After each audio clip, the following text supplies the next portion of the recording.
大家好，我是小颖。今天我们用红豆和鸡蛋来做好吃的。首先准备200克红豆，倒入清水里清洗一下，清洗干净，泡4个小时以上。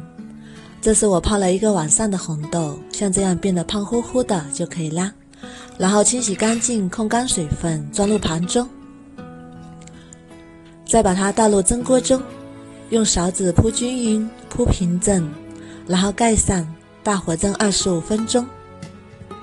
再准备2颗鸡蛋，打入碗中，加3克酵母粉，1小勺白糖，促进酵母发酵。再加100毫升温水，用筷子把鸡蛋搅散，搅拌均匀，放一旁备用。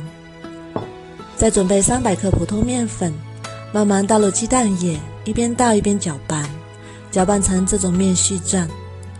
再加15克食用油，把它揉成面团，揉成一个软硬适中的面团，像这样就可以啦。然后盖上保鲜膜，放到温暖的地方发酵至2倍大。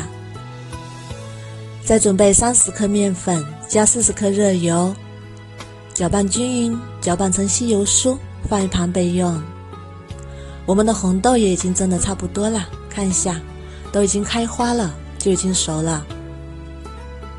再把它搅动一下，取出来，倒入碗中，根据自己的口味加入适量的白糖，然后取出擀面杖，把它压成红豆泥，像这样就可以啦。有点红豆颗粒也没有关系。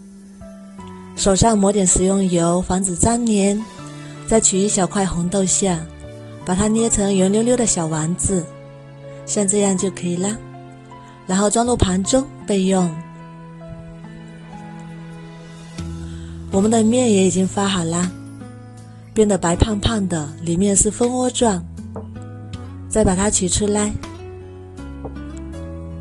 面板上撒点高面粉，再把发好的面揉一揉，揉5分钟左右，排出里面的气泡，然后把它整理成圆形。再撒点干面粉，用手轻轻拍扁，然后取出擀面杖，把它擀成长方形的大薄饼，也不用太薄，0.5厘米左右就可以啦。像这样就可以。再倒上我们做好的油酥，用刮板把它刮均匀，然后从一边卷起，尽量卷得结实一点，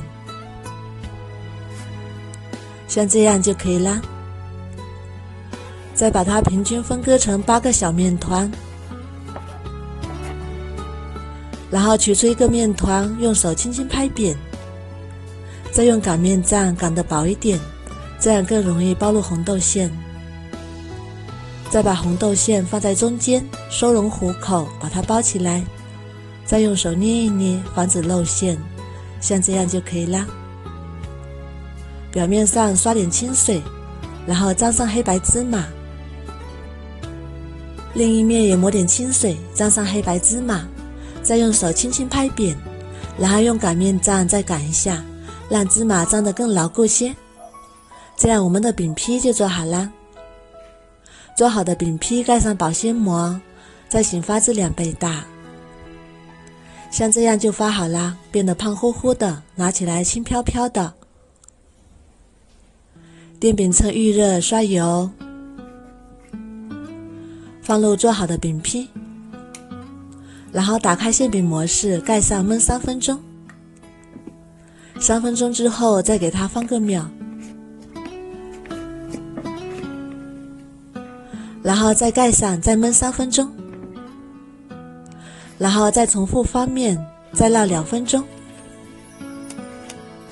烙至两面金黄，表皮酥脆，并且能闻到浓浓的芝麻香味。哇，好香啊，香喷喷的。用铲子摁压，立刻回糖，不塌陷，就已经熟啦。香喷喷的红豆酥饼就做好啦。我们来看一下，这个饼表皮非常的酥脆，酥的掉渣。现在还有一点热，凉了之后会更加的酥脆。掰开来看一下，里面满满的都是红豆馅，非常的香甜。里面的层次也非常的丰富，而且非常的柔软蓬松。这个饼酥脆又柔软，真的是非常好吃，而且凉了也不会硬。冬天多吃点红豆也是非常的营养，如果你喜欢也试试吧。喜欢我的视频就关注我吧，谢谢您的支持。